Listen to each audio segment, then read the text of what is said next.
Olá pessoal, vamos dar continuação à segunda parte do vídeo que a gente fez anteriormente sobre o tema do céu como o estado final dos salvos.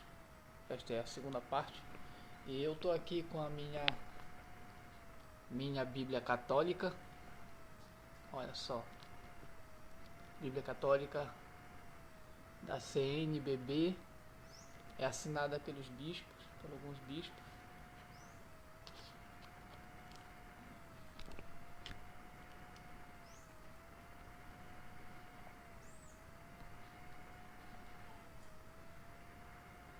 A primeira assinatura é de Dom Valmor Oliveira de Azevedo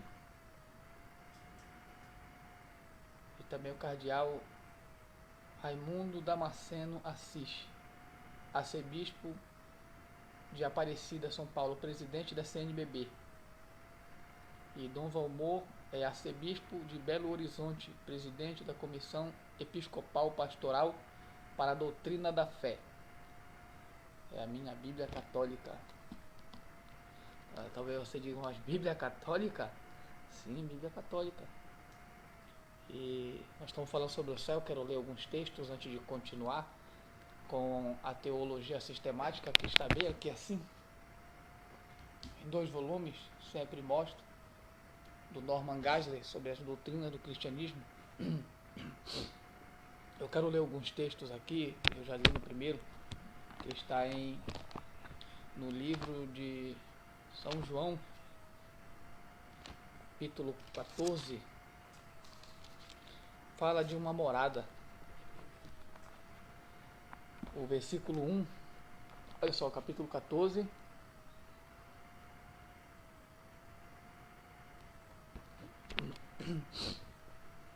versículo 1 diz assim: Não se turbe o vosso coração, crede em Deus, crede também em mim.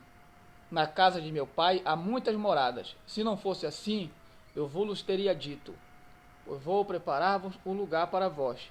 E depois que eu tiver ido e preparar um lugar para vós, voltarei e vos levarei comigo, a fim de que onde eu estiver, vós estejais também. E para onde eu vou, conheceis o caminho. Essa é uma das palavras mais bonitas da Bíblia, Evangelho de João, capítulo 14. Aqui está a referência aonde Deus promete um lugar maravilhoso para os seus, aqueles que o servem, aqueles que o temem, aqueles que o respeitam, aqueles que se confessam, aqueles que o adoram. E eu gostaria também de ler em Apocalipse 21, se eu não estou enganado, que fala deste lugar maravilhoso, o qual ele iria preparar. Apocalipse 21, aí diz assim mesmo do versículo 9 em diante: Depois veio a mim um dos 7 anjos das 7 taças cheias com as últimas pragas. Ele falou comigo e disse: Vem, vou mostrar-te a noiva, a esposa do Cordeiro. Então me levou em espírito a uma montanha grande e alta, mostrou-me a cidade santa, Jerusalém, descendo do céu de junto de Deus, brilhando com a glória de Deus. Seu brilho era como a de uma pedra preciosíssima, como o brilho de jaspe cristalino. Estava cercada por uma muralha grande e alta, com 12 portas. Sobre as portas estavam 12 anjos, e nas portas estavam escritos os nomes das 12 tribos de Israel. Havia 3 portas do lado do oriente, 3 portas do lado do norte, 3 portas do lado sul e 3 portas do lado do ocidente. A muralha da cidade tinha 12 alicerces, e sobre eles estavam escritos os nomes dos 12 apóstolos do Cordeiro. Aquele que estava falando comigo usava uma vara de ouro para medir a cidade, as portas e a muralha. A cidade é quadrangular, com um comprimento igual à largura. O anjo mediu a cidade com a vara. 12.000 estádios. O comprimento e a largura e a altura são iguais. O anjo mediu a muralha 144 côvados de altura em medidas humanas usada pelo anjo. Olha só. O versículo 18 diz: a muralha é feita de jaspe, a cidade é de ouro purificado, parecendo cristal puro. Os alicerces da muralha da cidade são ornamentados com todo tipo de pedras preciosas. Esse é o tipo de lugar a qual Deus nos promete. É sobre esse lugar que nós estamos tratando aqui, este lugar maravilhoso. O primeiro alicerce é de jaspe, o segundo de safira, o terceiro de calcedônia, o quarto de esmeralda, o quinto de sardônica, o sexto de cornalina, o sétimo de crisólito, o oitavo de berilo, o nono de topázio e o 10º de crisópraso, o 11º de jacinto e o 12º de ametista. Só pedra preciosíssima. As 12 portas são 12 pérolas. Cada porta é feita de uma única pérola. Olha só. A praça da cidade é de ouro purificado como vidro transparente. Que lugar maravilhoso, hein? Se interesse bastante por esse lugar. É com esforço que nós chegamos lá. E pelo sacrifício de Cristo, principalmente para a nossa salvação. Não vi nenhum santuário na cidade, pois o seu santuário é o próprio Senhor, o Deus Todo-Poderoso e o Cordeiro. A cidade não precisa de sol nem de lua que a ilumine, pois a glória de Deus é a sua luz e a sua lâmpada é o Cordeiro. As nações caminharão à sua luz e os reis da terra levarão a ela a sua glória. Suas portas não precisam ser fechadas cada dia, pois já não haverá noite, e a ela serão levadas as glórias e a riqueza das nações. Nunca mais entrará nela o que é impuro, nem alguém que pratique a abominação e a mentira. Então, nela somente os que estão inscritos no livro da vida do Cordeiro. Presta atenção que nessa cidade, apesar de ela ser feita para todos, nem todos entrarão nela. Aqui o último versículo, o versículo 27, diz que então nela somente os que entrarão nela, somente os inscritos no livro da vida. Bem em cima do versículo 22 aqui, tá essa palavrinha aí. Então é sobre essa cidade que acompanhe na sua Bíblia lá, Evangelho de João, na sua Bíblia católica, na sua Bíblia protestante, você que acompanha o vídeo, e você verá as verdades da Bíblia. É a Bíblia que tem a verdade. Não é o homem, não é a placa de igreja, não é a denominação, é a Bíblia. A Bíblia que contém a verdade. Aqui está a bússola para a gente caminhar rumo a esta cidade. Que coisa maravilhosa. Vamos dar continuação agora ao estudo. Nós vamos ver agora resposta às perguntas sobre o céu.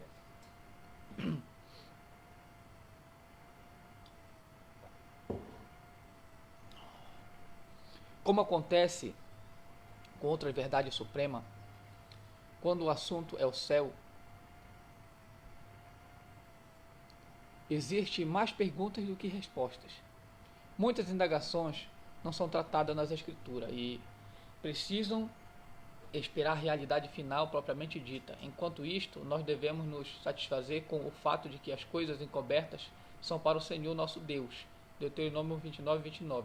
Mesmo assim, não há nada que impeça a especulação teológica, desde que ela não contradiga as Escrituras e nem a argumentação legítima. Vamos ver, todas as pessoas serão igualmente abençoadas no céu? Será que todas as pessoas serão igualmente abençoadas no céu? As evidências parecem favorecer uma resposta negativa. Todas as pessoas no céu serão plenamente abençoadas, mas nem todas serão igualmente abençoadas. Os cálices de todos os crentes estarão cheios e transbordando, mas nem todos os cálices terão o mesmo tamanho. Nós decidimos ao longo do tempo qual será a nossa capacidade de apreciar a Deus na eternidade. Pessoas diferentes podem ouvir o mesmo espetáculo musical e ter vários graus de apreciação. porque desenvolveram diferentes capacidades de desfrutar dele. De maneira similar, pessoas diferentes podem estar no mesmo céu e ainda assim ter diferentes graus de aproveitamento, devido ao fato de terem desenvolvido diferentes habilidades de desfrutar a presença de Deus aqui na terra. Pela nossa obediência temporal, nós determinamos a nossa recompensa na eternidade. 2 Coríntios capítulo 5, versículo 10, como Paulo explica claramente. Ninguém pode pôr outro fundamento além do que já está posto, a qual é Jesus Cristo. E se alguém sobre os fundamentos formar um edifício de ouro, prata, pedras preciosas, madeira, feno, palha, a obra de cada um se manifestará. Na verdade, o dia a declarará, porque pelo fogo será descoberta, e o fogo provará qual seja a obra de cada um. Se a obra de alguém, que alguém edificou, nessa parte permanecer, esse receberá galardão. Se a obra de alguém se queimar, sofrerá detrimento, mas o tal será salvo, todavia como pelo fogo. 1 Coríntios capítulo 3, versículo 11 e 15. Como no céu pode ser um lugar de glorificação a Deus e ainda assim de recompensa para nós? Olha só essa pergunta. Como o céu pode ser um lugar de glorificação a Deus e ainda assim de recompensa para nós? A Bíblia parece apresentar motivos contraditórios. Primeiro, a adoração a Deus. Segundo, a recompensa para nós. Como podemos trabalhar por recompensas, ainda fazer tudo para a glória de Deus? 1 Coríntios 10, versículo 31. A resposta está na natureza da recompensa. Se a recompensa for a capacidade de amar e servir mais a Deus, então estes dois elementos não são contraditórios. Este parece ser o caso na parábola dos servos, proferida por Jesus, Mateus 25, 14 e 30. Aqueles que invertiram seus talentos receberam mais. E seu Senhor disse: Bem está, servo bom e fiel. Sobre o pouco foste fiel, e sobre o muito eu te colocarei. Entra no gozo do teu Senhor. Na verdade, os anciãos mencionados em Apocalipse não exibem suas coroas na esquina da rua Glória com a Avenida Aleluia. Eles exibem na presença de Deus. E está escrito assim: eles lançavam suas coroas diante do trono, dizendo: Digno és, Senhor, de receber glória, honra e poder, porque tu criaste todas as coisas, e por tua vontade são e foram criadas. Apocalipse 4, versículo 10 e 11. Não há nada egoísta em trabalhar por uma coroa, desde que seja para ter o privilégio de lançá-la aos pés de Jesus. Olha só como o céu é um lugar tremendo. Não existe egoísmo. Tudo que é feito para a glória da pessoa de nosso Senhor e Salvador Jesus Cristo. Os crentes terão corpos físicos no céu? Olha só essa pergunta. Os crentes terão corpos físicos no céu? Sim. O corpo ressurreto de Jesus foi o mesmo corpo físico no qual ele morreu, com as cicatrizes da crucificação e tudo mais. Lucas 24, versículo 39 e 40. Evangelho de João, capítulo 20, versículo 27. O sepulcro vazio, as cicatrizes, o toque físico do seu corpo, Mateus 28, 9. O fato de chamá-lo de carne e ossos, Lucas 24, 39. E a sua declaração de que era o mesmo corpo que morreu, João 2, versículo 19 e 21. Tudo demonstra que seu corpo ressurreto era físico. Os nossos corpos ressurretos serão como o dele. Filipenses capítulo 3, versículo 21. E como ele, nós deixaremos para trás um sepulcro vazio. Evangelho de João, capítulo 5, versículo 28 e 29. Nós reconheceremos as pessoas que amamos no céu? Uma boa pergunta, né? Nós reconheceremos as pessoas que amamos no céu? Como será esse encontro? Terá reconhecimento? Vamos ver. Sim, Moisés e Elias foram reconhecidos quando apareceram do céu, no Monte da Transfiguração, Mateus 17 e 3. Pedro chegou a reconhecê-lo pelo nome. Parece haver uma identidade pessoal pela qual nós reconheceremos uns aos outros no céu. Como está, pelo menos, sugerido no consolo de Paulo aos enlutados entre os Tessalonicenses, 1 Tessalonicenses 4, versículo 13 e 18, e na resposta de Jesus à pergunta dos saduceus a respeito da ressurreição, Mateus 22, versículo 28 e 30. Nós poderemos casar-nos no céu? Haverá casamento no céu? Não. Não haverá cerimônia de casamento nem relacionamento matrimonial no céu. Isto acaba no momento da morte física. A mulher que está sujeita ao marido enquanto ele viver está-lhe ligada pela lei, mas, morto o marido, está livre da lei do marido, de sorte que, vivendo o marido, será chamada adúltera se for doutro marido, mas, morto o marido, livre está da lei, e assim não será adúltera se for doutro marido. Romanos, capítulo 7, versículo 2 e 3.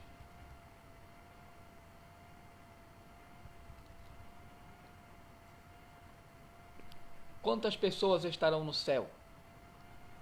Todos aqueles que Deus levar para lá, sem violar o livre-arbítrio que lhes deu. Deus deseja que todos sejam salvos. Olha só o desejo de Deus. 2 Pedro, capítulo 3, versículo 9, e 1 Timóteo, capítulo 2, versículo 4. Se você quiser acompanhar, nesses textos diz que Deus deseja que todas as pessoas sejam salvas, mas não sabemos quantos serão.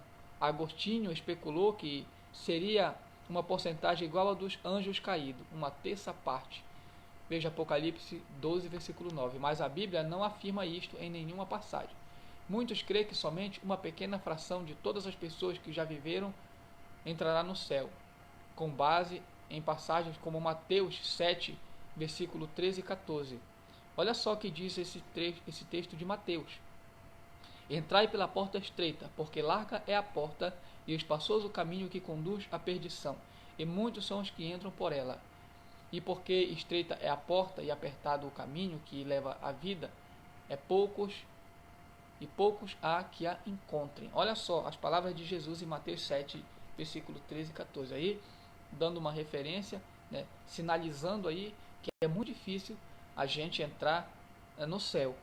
A porcentagem do céu, mesmo sendo grande, não será muita, não será tão numerosa, porque poucos são que encontram o caminho.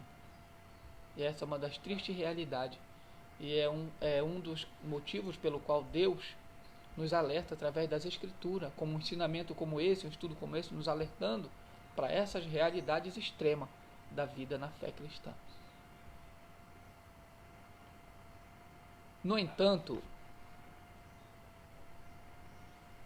B.B. Warfield, em 1851 e 1921, argumentou que esta opinião tira tais versículos de seu contexto. Ele sustentou que elas se referem à resposta imediata e local à mensagem de Jesus, e não às estatísticas definitivas e universais do céu. Na verdade, se supusermos que todos os que morreram na infância vão para o céu, que a vida tem início na concepção e que a taxa de mortalidade antes da idade de saber discernir entre o certo e o errado, com o passar do milênio, é de aproximadamente metade dos concebidos. A consequência parece ser que haverá mais pessoas salvas do que perdidas. Isto sem mencionar grande parte da população do mundo, desde os tempos de Adão, que será salva. Um grande reavivamento antes do retorno de Cristo poderia varrer ainda mais almas para o reino de Deus. Este foi o pensamento de Warfield sobre as estatísticas, considerando alguns pressupostos, como a gente já falou ali em cima. Finalmente, por analogia com os anjos, 2/3 dos quais não se rebelaram contra Deus, Apocalipse 12, versículo 4, poderíamos pensar que talvez 2/3 de todos os seres humanos serão salvos.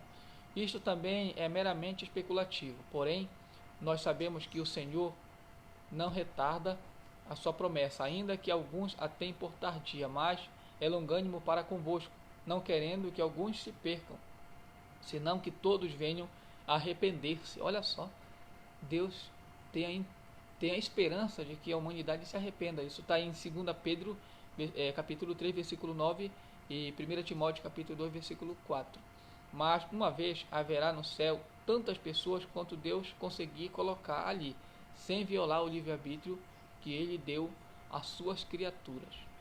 O céu é um lugar ou um estado de espírito? O céu é um lugar ou um estado de espírito? Os teólogos liberais insistiram por muito tempo dizendo que o céu é um estado de espírito e não um lugar. Assim, os que tiverem o correto estado de espírito estão no céu, agora, aqui na terra. No entanto, embora seja verdade que, a menos que alguém esteja no correto estado de espírito e coração, um estado de crença em Deus, não irá para o céu. É falso que todos os que estiverem neste estado de espírito já estão ali. O céu é muito mais do que um estado de espírito, é um lugar real. Jesus usou a palavra lugar 3 vezes com relação ao céu. Em João 14, versículo 2 e 4. Ele também nos ensinou a orar ao Pai Nosso nos céus, que a sua vontade fosse feita, tanto na terra como no céu. Mateus 6, versículo 9 e 10. O céu é um lugar diferente da terra. Apocalipse 21, versículo 9 ao 27. Onde está situado o céu? Qual é a localização do céu? Onde ele está situado? Atualmente, antes da ressurreição final, o céu é a morada das almas humanas justas e dos espíritos angelicais na presença de Deus. 2 Coríntios 5, 8 e Hebreus 12, 23. Onde Cristo se assenta à direita do trono de Deus. Isto pode ser em qualquer lugar, em um canto remoto do mundo, em um tempo e espaço escondido das vistas humanas atrás de uma nuvem da glória de Deus, ou em uma dimensão física completamente diferente. A favor da hipótese de que o céu está no mundo do tempo e do espaço, alguns citaram a referência de Jó à vinda de Deus do norte, Jó 37, versículo 22. Além disto, Jesus ascendeu corporalmente ao céu para o espaço, Atos 1, versículo 10 e 11. E ele retornará ao mesmo lugar, o Monte das Oliveiras, no mesmo corpo físico em que partiu, Zacarias, capítulo 14, versículo 4. A favor da hipótese de que o céu está em outra dimensão, outros observaram que Jesus pareceu entrar e sair desta dimensão de tempo e espaço quando já estava no seu corpo ressurreto, Lucas 24, versículo 31, e Evangelho de João, capítulo 20, versículo 26.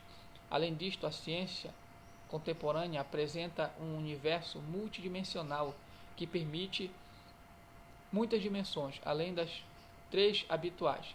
No final, depois da segunda vinda, o céu, a cidade santa, descerá para ser parte de um novo céu e uma nova terra. Apocalipse 21, versículo 1 e 2. Pedro exortou os crentes: que pessoas vos convém ser em santo trato e piedade, aguardando e apresentando-vos para a vinda do dia de Deus, em que os céus com fogo se desfarão e os elementos ardendo se fundirão. Mas nós, segundo a sua promessa, aguardamos novos céus e nova terra, em que habita a justiça. 2 Pedro 3, versículo 11 e 13. Este será o cumprimento final da oração que Jesus ensinou seus discípulos a fazer, Mateus 6, 10. Neste dia, literalmente, haverá o céu na terra, pois ele nos ensina a orar: seja feita a tua vontade, tanto na terra como no céu. Nós continuaremos a aprender e aprimorar-nos moralmente no céu? Vai haver um aprimoramento moral no céu? Os teólogos cristãos sustentam as 2 interpretações. Aqueles que sustentam o processo humano eterno citam textos como Efésios 3, 10 e 11, para que agora, pela Igreja, a multiforme sabedoria de Deus seja conhecida dos principados e potestades nos céus, segundo o eterno propósito que fez em Cristo Jesus, nosso Senhor. Além disto, 1 Pedro, capítulo 1, versículo 12, afirma: Aos profetas foi revelado que, não para si mesmo, mas para nós, os crentes futuros, eles ministravam estas coisas que agora vos foram anunciadas por aqueles que, pelo Espírito Santo enviado do céu, vos pregaram o Evangelho, para os quais coisas os anjos desejam bem atentar. De passagem como esta, deduz-se que mesmo o céu é uma grande universidade onde nós continuaremos a aprender a respeito de Deus e crescer nele. Por outro lado, aqueles que negam o progresso espiritual celestial apontam para diversos fatores. Primeiro, o céu é um lugar de perfeição e não de progresso. 1 Coríntios 13:2. O céu representa descanso e conquista e não luta. Evangelho de João, capítulo 9, versículo 4 e Apocalipse 14, versículo 13. Segundo, o céu é um lugar para receber conquistas e não trabalhar por elas. 1 Coríntios 3, versículo 11 e Apocalipse 22, capítulo 12. Terceiro, o sentimento de urgência e finalidade a respeito desta vida. Hebreus 9, 27 sustenta a conclusão de que o céu completa e finaliza o que é feito aqui e agora. Como Jesus disse a Pedro, tudo o que ligares na terra será ligado nos céus, e tudo o que desligares na terra será desligado no céu. Mateus 16, 19. E o quarto argumento, e finalmente, a própria natureza da visão bem-aventurada como o estágio supremo e final de perfeito e de ausência de pecado, sugere que, uma vez que os tenhamos,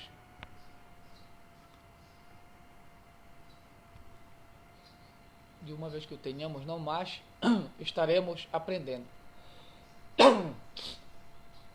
Em vez disto, nós estaremos engajados na experiência eterna de descansar e nos alegrar no incrível e insuperável conhecimento propiciado pela natureza infinita de Deus. A única coisa que o céu não será é um lugar de tédio. Se fosse, não se alcançaria ali a perfeição. A tabela seguinte exemplifica a diferença. Vamos olhar. Perfeição moral na terra e perfeição moral no céu. Qual a diferença aí? Perfeição moral na terra, mutável. Perfeição moral no céu, imutável. Perfeição moral na terra, em crescimento. Perfeição moral no céu, amadurecida. Perfeição moral na terra, luta-se por ela. Perfeição moral no céu, descansa-se nela. Perfeição moral na terra, procura. Perfeição moral no céu, desfruta. Perfeição moral na terra, desejo. Perfeição moral no céu, deleite. Perfeição moral na terra, nosso objetivo. Perfeição moral no céu, nossa recompensa. Perfeição moral na terra, nossa meta. E perfeição moral no céu, nossa realização. Paulo escreveu: não que já tenha alcançado ou que seja perfeito, mas prossigo para alcançar aquilo para o que fui também preso por Cristo Jesus. Prossigo para o alvo, pelo prêmio da soberana vocação de Deus em Cristo Jesus. Filipenses 3, versículo 12 e 14. Nós seremos capazes de explorar o universo no céu? Sim, mas de uma maneira infinitamente mais elevada do que os viajantes do espaço puderam. A natureza da visão bem-aventurada assegura isto. Nós conheceremos tudo o que a nossa capacidade infinita nos permitir conhecer diretamente, por intermédio da mente infinita de Deus. Assim como Ele reconhece todo o universo em si e por si mesmo, também nós conheceremos o universo em virtude de conhecermos tudo em e através de sua mente, essência. Consequentemente, com facilidade, sem esforço, nós seremos capazes de explorar todo o universo até o ponto em que isto for finitamente possível. Tal exploração não será de descobrimentos incessantes, mas de deleite infindável no que já descobrimos em Deus. Nós perceberemos o tempo no céu? Vai dar para perceber o tempo no céu? Aqui novamente existem duas interpretações sustentadas por cristãos ortodoxos. O primeiro grupo diz que sim, nós perceberemos o tempo no céu, uma conclusão baseada em passagens que falam sobre a eternidade sendo descrita como, por exemplo, dia e noite, para sempre. Por exemplo, Apocalipse 4, versículo 8 e Apocalipse 7, versículo 15. Embora estas possam ser figuras de linguagem para uma eternidade interminável.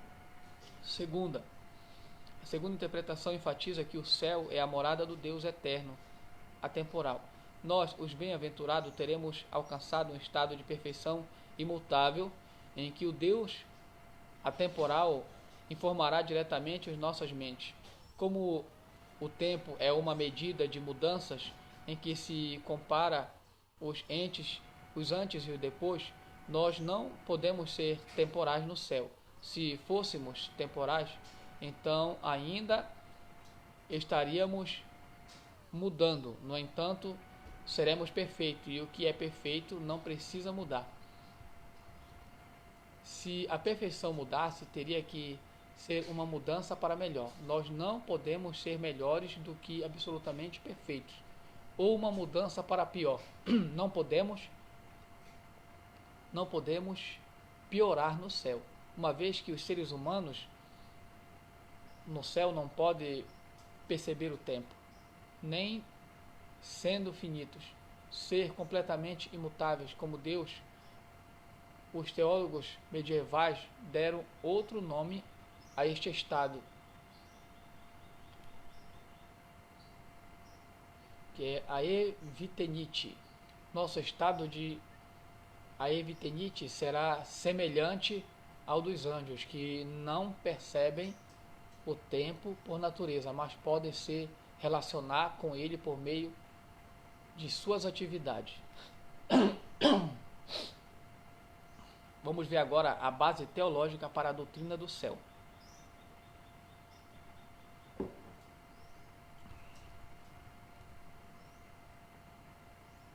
Como todas as outras principais doutrinas bíblicas, o céu está enraizado na natureza e na vontade de Deus. Particularmente, o céu está baseado na onibenevolência, onisciência, onissapiência e onipotência de Deus. Como o lugar de bem supremo, o céu foi desejado pela onibenevolência de Deus, concebido pela sua onisciência e planejado de acordo com a sua onissapiência, e será alcançado pela sua onipotência. O céu origina-se da unibenevolência de Deus. Deus, por natureza, é totalmente amoroso.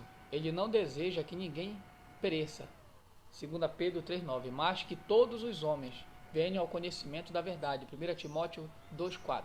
Deus amou o mundo de tal maneira que deu seu Filho unigênito, Evangelho de João, capítulo 3, versículo 16, que é sacrifício suficiente pelos pecados de todo o mundo, 1 João, capítulo 2, verso 2. O amor de Cristo está manifesto no fato de que um morreu por todos, 2 Coríntios 5,14, isto é, ele provou a morte por todos, Hebreus 2,9. Se Deus ama a todos e deseja que todos sejam salvos, deve haver um lugar eterno para eles. Por isso Jesus disse, na casa de meu Pai há muitas moradas, se não fosse assim, eu vou-lo teria dito, pois vou preparar-vos lugar.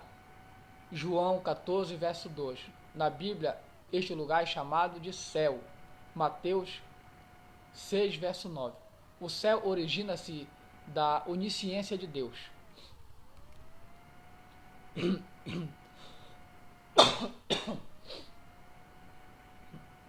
Naturalmente, seria inútil que Deus preparasse um céu, a menos que ele soubesse de antemão que alguém iria para lá. Somente um ser onisciente, com infalível presciência da liberdade humana, poderia saber com certeza que algumas criaturas livres iriam aceitar a sua oferta de salvação. Paulo confirma: Os que dantes conheceu, também predestinou para serem conformes à imagem do seu Filho, a fim de que ele seja o primogênito entre muitos irmãos. E os que predestinou, a esses também chamou, e aos que chamou, a esses também justificou, e aos que justificou, a esses também glorificou. Romanos 8, verso 29 e 30. No estágio da salvação, há 3 graus nesse estágio. O primeiro é a justificação. O segundo é a santificação. E o terceiro é a glorificação, que é o último. Pedro escreveu aos eleitos, segundo a presciência de Deus Pai, em santificação do Espírito, para a obediência e aspersão do sangue de Jesus Cristo. 1 Pedro 1:2. Em conformidade com a presciência de Deus daqueles que o receberiam. João capítulo 1, versículo 12. Assim seriam salvos. Ele propiciou um céu eterno para a sua felicidade. O céu origina-se da onisciência de Deus. Deus não somente conhece tudo, ele também é completamente sábio. Ele não somente sabe quem será salvo, mas também sabe como levá-los até lá. E isto requer onisciência. A sabedoria escolhe o melhor caminho para obter o melhor fim. Uma vez que os seres humanos foram criados livres, o Deus infinitamente sábio ordenou o melhor meio para conservá-los no caminho para o céu. É desnecessário dizer que esta tarefa não era fácil, uma vez que ele desejava não violar nossa escolha e ao mesmo tempo também assegurar nosso destino final. O céu origina-se da onipotência de Deus. Um plano que transforma os pecadores e os torna santos, não para ser executados por poderes naturais. Somente a graça eficaz de Deus pode fazer isto. Assim é a onipotência de Deus que pode assegurar o fim deste princípio. Assim o disse, e assim acontecerá. Eu o determinei e também o farei. Isaías 46, verso 11. É com esta certeza que podemos saber que o céu terá habitantes, exatamente aqueles que Deus pré-ordenou que estivessem ali, por causa da onipotência de Deus. Pedro foi motivado a falar daqueles que, mediante a fé, estão guardados na virtude de Deus para a salvação, já prestes para se revelar no último tempo. 1 Pedro capítulo 1, verso 5. A certeza do céu é uma expectativa confiante, não somente pelo fato de Deus ser muito amoroso e desejar levar as pessoas para lá, mas também porque Ele é todo poderoso e pode fazer isso.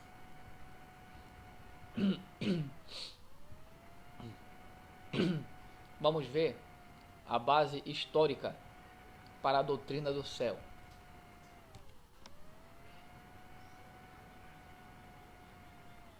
Vimos a base teológica, vamos ver agora a base histórica para a doutrina do céu. Além das fontes bíblicas e teológicas para a doutrina do céu, também existe amplo suporte histórico, começando com a igreja primitiva e continuando através da reforma até os tempos modernos. Os primeiros pais. Vamos ver os primeiros pais da igreja. Os primeiros líderes da igreja fizeram inúmeras referências ao abençoado estado final dos crentes, começando com os pais antinicenos. Inácio, falecido em 110 depois de Cristo. Graça, misericórdia e paz de Deus Todo-Poderoso e de Cristo Jesus nosso Senhor, seu Filho unigênito, a qual se deu a si mesmo por nossos pecados para nos livrar do presente século mal e preservar-nos para o seu reino celestial. Esse aí foi Inácio, falecido em 110 depois de Cristo. Vamos ver também Justino Mártir, o que ele falou no ano 100 depois de Cristo ao ano 165. Nós somos como pessoas tiradas do fogo quando somos purificados dos nossos pecados anteriores e salvos da aflição e da ardente provação pela qual o diabo e todos os seus colaboradores nos testam, da qual Jesus, o Filho de Deus, prometeu nos libertar e nos revestir com vestes preparadas se obedecermos aos seus mandamentos. Ele se responsabilizou por propiciar um reino eterno. Isso aí foi Justino Mártir quem falou. Vamos ver agora Irineu, o ano de 125 a 202 depois de Cristo. Ele diz assim: na verdade, haverá uma alegria comum, consumada para todos aqueles que crê na vida, e em cada indivíduo será confirmado o mistério da ressurreição e a esperança da incorrupção e o início do reino eterno, quando Deus tiver destruído a morte e o diabo, pois a natureza humana e a carne humana que ressuscitaram dos mortos não morrerão mais, mas depois que a nossa natureza foi transformada em um estágio incorruptível, como o Espírito quando o céu se abriu, nosso Senhor, cheio de glória, ofereceu a carne ao Pai. Vamos ver agora a palavra de Cipriano, o ano é 200 a 258. O que ele disse? Ele disse assim: vocês também, retendo esta fé e meditando dia e noite com todo o coração preparado para Deus, somente pensem no futuro com desprezo pelo presente, para que possam ser capazes de vir ao futuro do reino eterno, ao abraço e ao beijo e à visão do Senhor. Metódio, o ano é 260 a 311. Vamos ver o que ele disse. A criação, então, depois de ser restaurada a um estado melhor e mais honroso, permanecerá alegrando-se e exultando com o Filho de Deus na ressurreição, por esta causa ela agora geme e sofre, esperando também pela redenção da corrupção do nosso corpo, para que, quando tivermos ressuscitado e nos livrado da mortalidade da carne, e tivermos nos libertado do pecado, ela também seja libertada da corrupção, e não mais esteja sujeita à futilidade, mas à justiça, pois na realidade Deus não estabeleceu o universo em vão, ou para algum propósito de destruição, como dizem os homens de pouca inteligência, mas para existir e ser habitado e continuar. Portanto, a terra e o céu devem existir novamente depois da queima e do tremor de todas as coisas. Assim como a terra deverá existir depois da era atual, deverá certamente haver habitantes para ela, que não mais estarão sujeitos à morte, nem se cansarão, nem gerarão filhos, mas viverão em plena felicidade como os anjos, sem alteração nem decadência. Portanto, é tolice discutir em que forma de vida nossos corpos irão existir então, se não mais haverá ar, nem terra, nem nada mais. Vamos ver agora os pais medievais. O que é que eles falam? A doutrina do céu foi abundantemente confirmada durante a Idade Média. Primeiro em Agostinho, 354 a 430 d.C. Agostinho disse: Cristo é a cabeça da igreja, que é o seu corpo, destinado a estar com ele no seu reino e na sua glória eternos. Na sua promessa aos bons, ele diz que descerá como um rio de paz, e que equivale a dizer, na maior abundância possível de paz. Com esta paz, nós nos revigoraremos no final. Mas disto nós falamos abundantemente no livro anterior. Este é o rio da qual ele diz que descerá sobre aqueles aos quais promete tão grande felicidade, para que possamos compreender que na região de tal felicidade, que é o céu, todas as coisas são satisfeitas deste rio. Mas porque a paz da incorrupção e da imortalidade fluirá para lá, inclusive sobre os corpos terrenos. Ele diz que descerá como este rio, para que possa, de certa forma, derramar a si mesmo do alto sobre as coisas aqui de baixo e tornar os homens semelhantes aos anjos. Por Jerusalém também devemos compreender não aquela que serve com seus filhos, mas aquela que, segundo o apóstolo, é nossa mãe livre, eterna nos céus. Nela nós seremos consolados enquanto enfrentamos o trabalho árduo, consolados das calamidades da terra, e seremos levados como filhos nos seus joelhos e ombros, mesmo sendo inexperientes e novatos para tais agrados e carinhos. Seremos recebidos em um estado de felicidade incomum. Ali veremos coisas maravilhosas, inefáveis, e o nosso coração se alegrará. A visão substituirá a fé, e a esperança será envolvida naquela felicidade perfeita a qual iremos. O amor, por outro lado, ficará ainda maior quando estas outras coisas falharem. Pois se nós amamos pela fé aquilo que não vemos, quando mais iremos amar quando começarmos a ver. E se amamos por esperança aquilo que ainda não alcançamos, quanto mais iremos amar quando alcançarmos. Pois existe uma grande diferença entre as coisas temporais e as coisas eternas. Um objeto temporal é mais valorizado antes que o possuamos, e começa a provar que não tem valor no momento em que o conseguimos, porque não satisfaz a alma, que tem seu único e seguro local de descanso na eternidade. Um objeto eterno, por outro lado, é amado com maior ardor quando é possuído do que quando ainda é um objeto de desejo, pois ninguém que anseie por ele poderá atribuir a ele um valor maior do que o que realmente pertence a ele, de modo a julgá-lo comparativamente sem valor quando descobre que ele tem menos valor do que o imaginado. Ao contrário, no entanto, por maior que seja o valor que um homem possa atribuir a ele, quando está a caminho de possuí-lo, descobrirá, quando o possuir, que tem um valor ainda maior. Vamos ver João de Damasco. O ano é 676 a 754. Portanto, nós ressuscitaremos. As nossas almas estarão mais uma vez unidas com os nossos corpos agora tornados incorruptíveis, isentos de toda corrupção. Aqueles que tiverem feito o bem brilharão como o céu, como os anjos na vida eterna, com o nosso Senhor Jesus Cristo, vendo-os e sendo vistos por ele, e obtendo dele incessante alegria, louvando tanto ele como o Pai e o Espírito Santo pelos séculos dos séculos, para todo sempre. Anselmo, o ano é 1033 a 1109.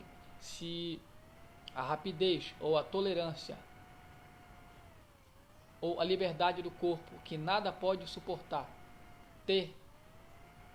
te alegram, vou voltar. Se a rapidez ou a tolerância ou a liberdade do corpo, que nada pode suportar, te alegram, lembre-se de que seremos como os anjos de Deus, porque semeia-se corpo animal, ressuscitará corpo espiritual, em poder, certamente, ainda que não em natureza. Se é uma vida longa e saudável que te agrada, existe uma eternidade saudável e uma saúde eterna, pois os justos viverão para sempre, e a salvação dos justos pertence ao Senhor.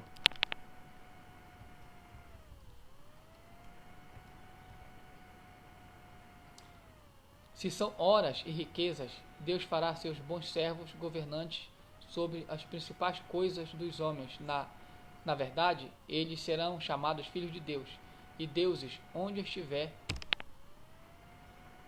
eu, filho, ali também eles estarão. Serão herdeiros realmente de Deus e co-herdeiros com Cristo. Tomás de Aquino, o ano é 1225 a 1274.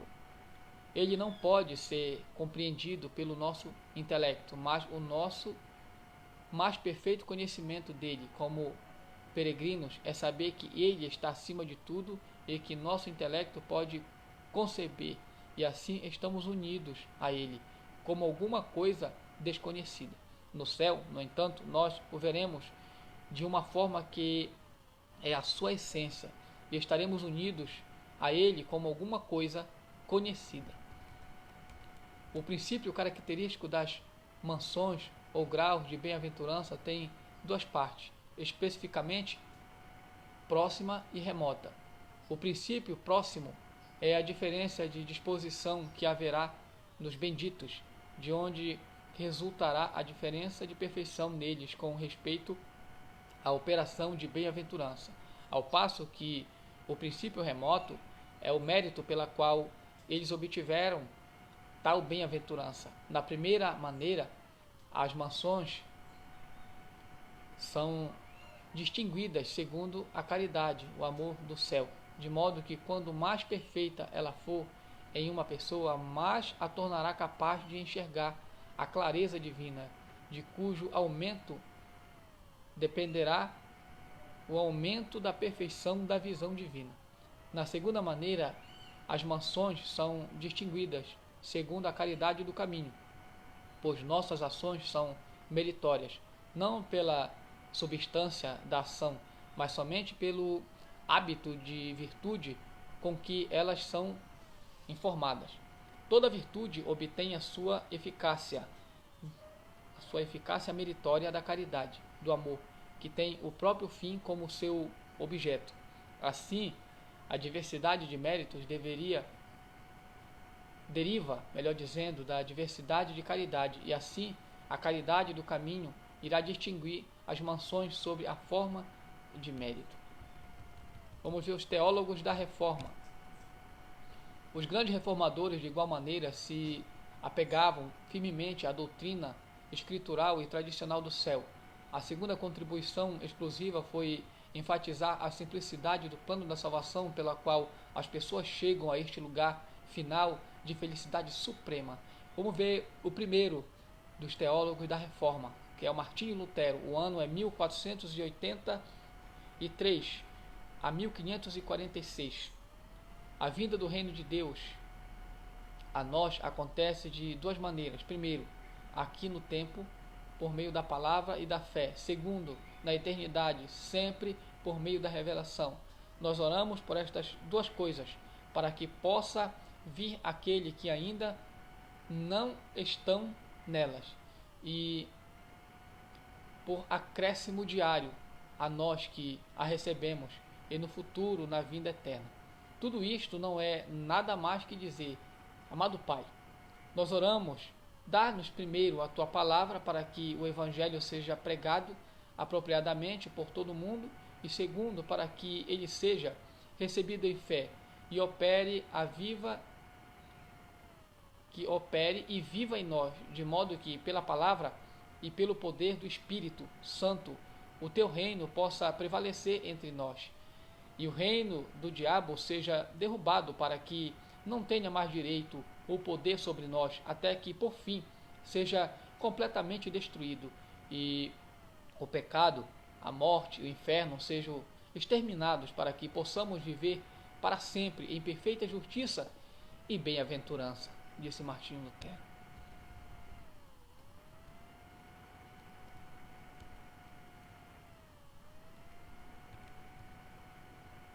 O modo da ressurreição consiste destas palavras: levanta-se, venha, fique em pé, apareça, alegre-se, você que habita no pó da terra, eu ressuscitarei e farei com você.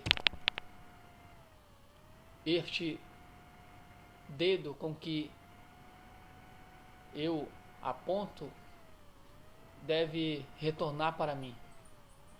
Tudo deve voltar outra vez, pois está escrito que Deus criará novos céus e nova terra, em que habitará a justiça. Não haverá deserto árido, mas uma bonita nova terra, onde todos os justos habitarão juntos.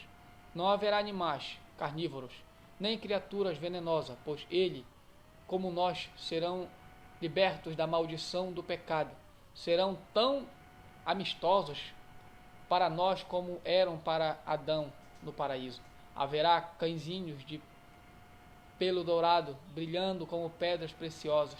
as folhas das árvores e o verde da grama terão o brilho de esmeraldas, e nós mesmos, libertos da nossa submissão mundana aos apetites e às necessidades rudes, teremos a mesma forma que aqui, mas seremos infinitamente mais perfeitos do que queremos hoje.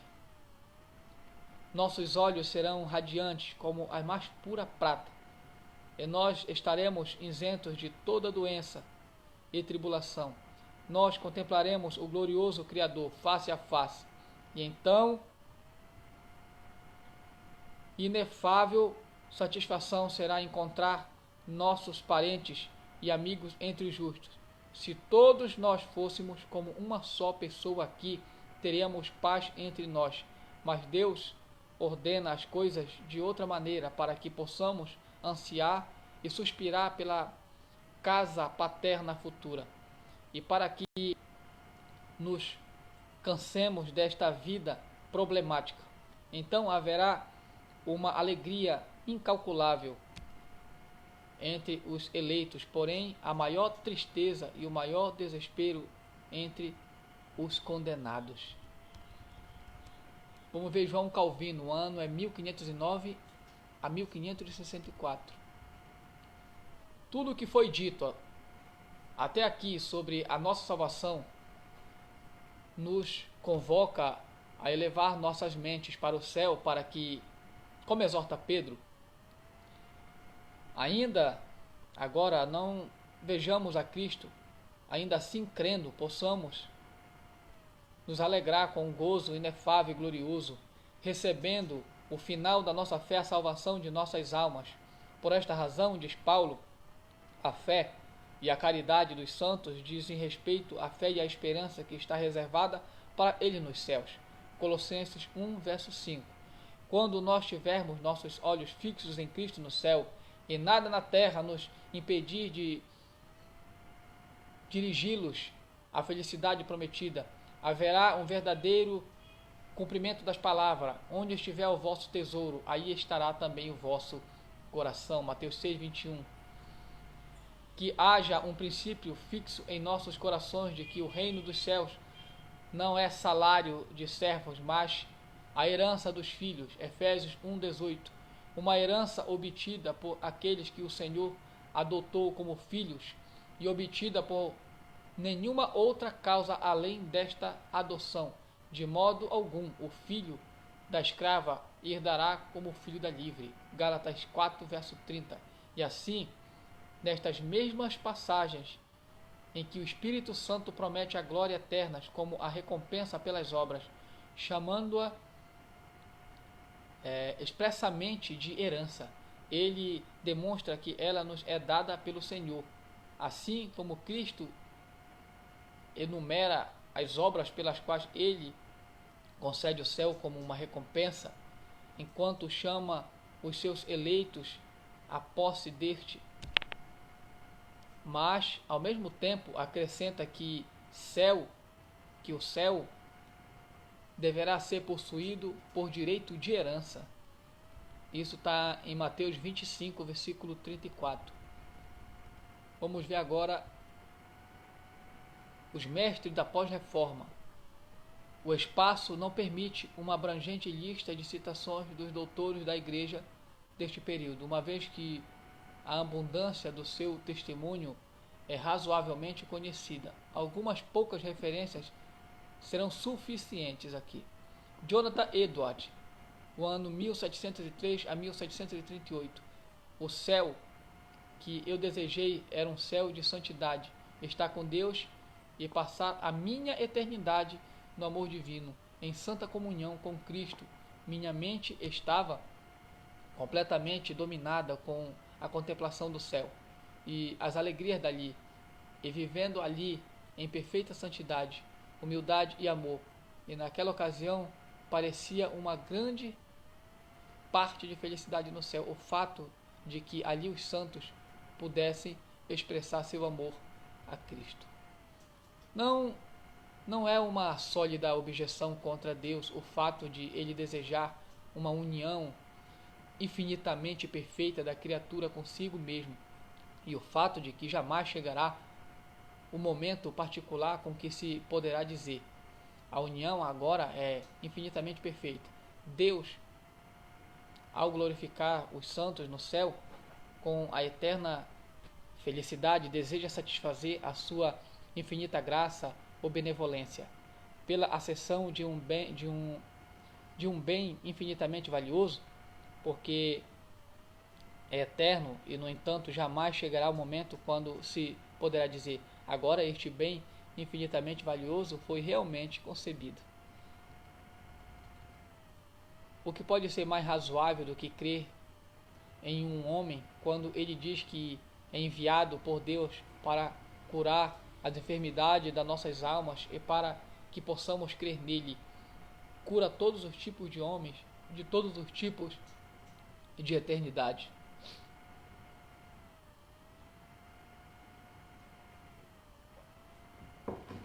Porque um toque ou uma palavra e mostra claramente que pode fazer isto quando desejar, seja qual for a doença. Ele nos diz que irá nos libertar da morte eterna e espiritual, que ele irá nos ressuscitar dos mortos e nos dará a vida eterna, de modo que viveremos para sempre e não morreremos. E para provar isto, ele dá evidência de que tem poder sobre as vidas dos homens, restaurando-os depois que estão mortos. Ele mesmo os ressuscita dos mortos. Ele nos diz que conferirá glória eterna sobre nós e nos trasladará ao céu. E para nos confirmar nesta crença, ele nos diz que nós o veremos ascender ao céu depois da sua morte, o que jamais poderemos desejar. Ele pergunta: o que mais poderíamos desejar depois de tudo isso? Vamos ver agora o argumento, a palavra de John Wesley, 1703 a 1791.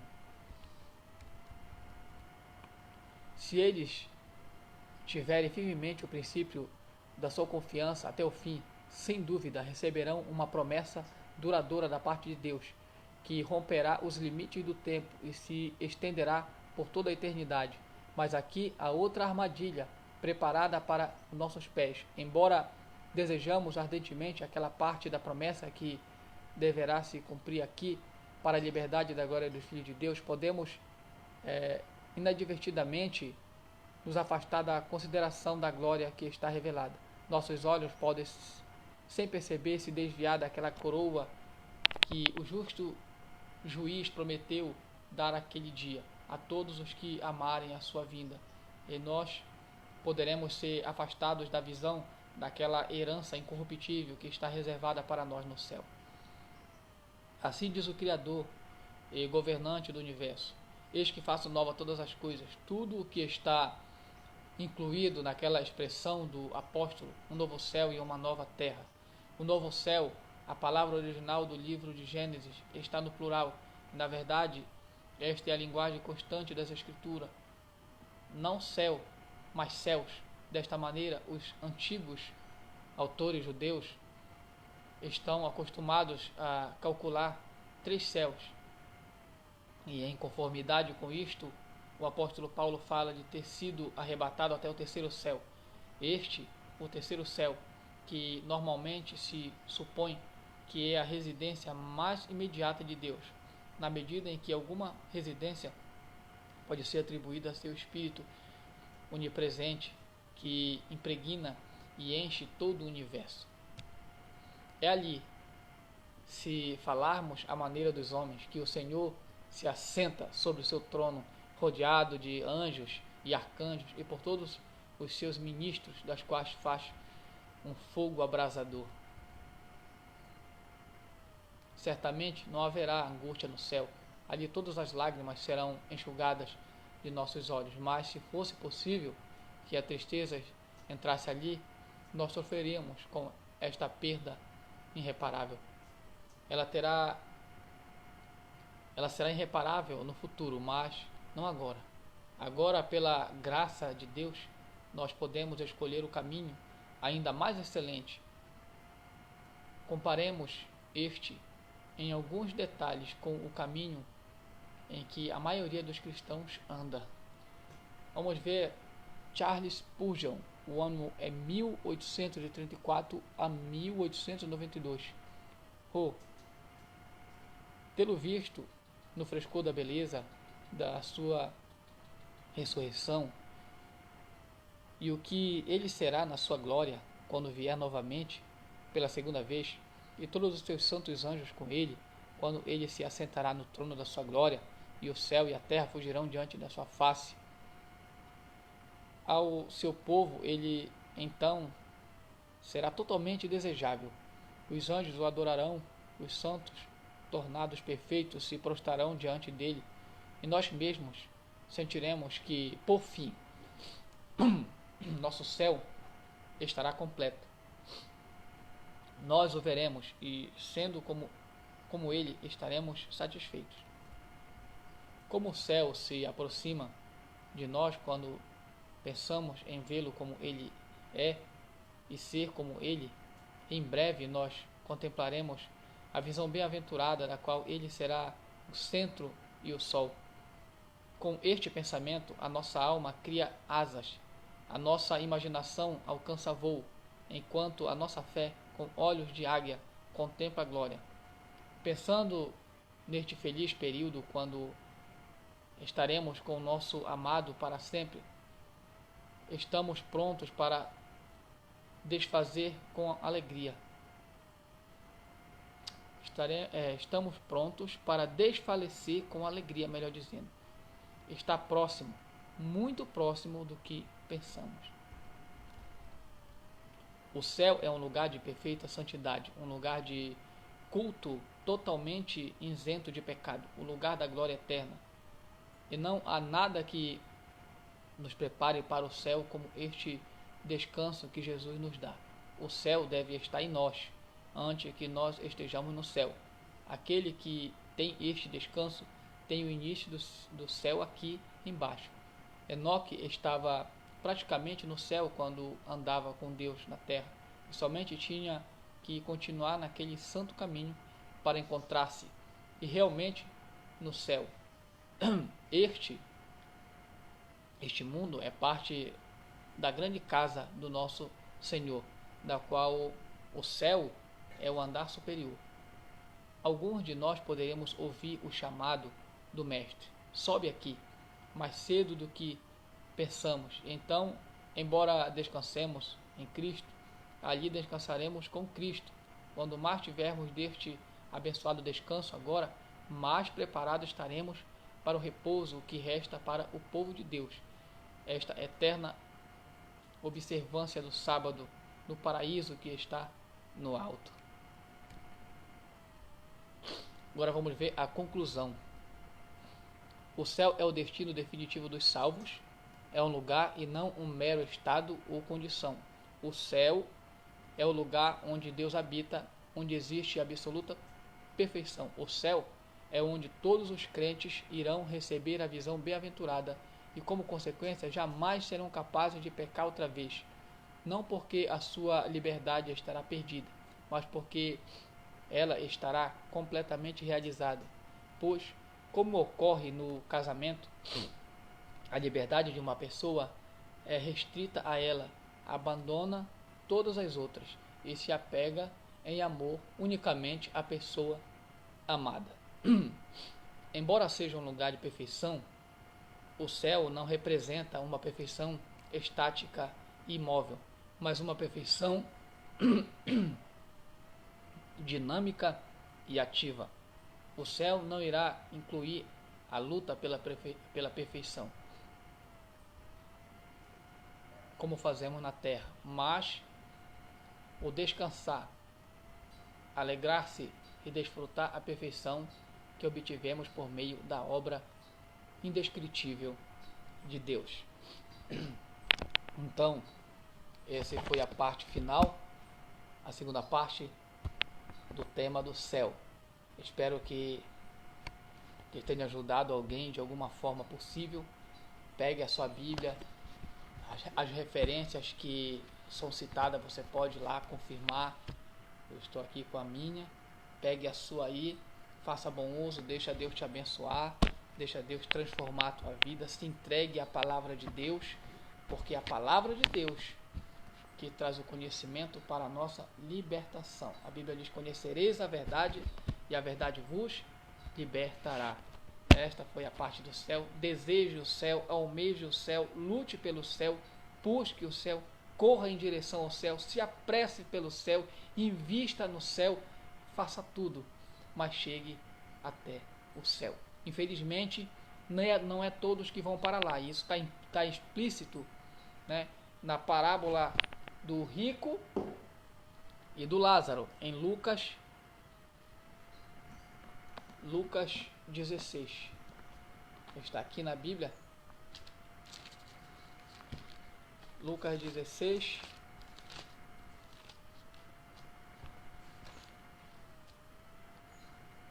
Versículo 19. Aqui está exposto que nem todo mundo vai para o céu. Uns vai para o inferno e outros vão para o céu como destino final. Escolha a melhor parte. Ainda tem esperança, ainda dá tempo.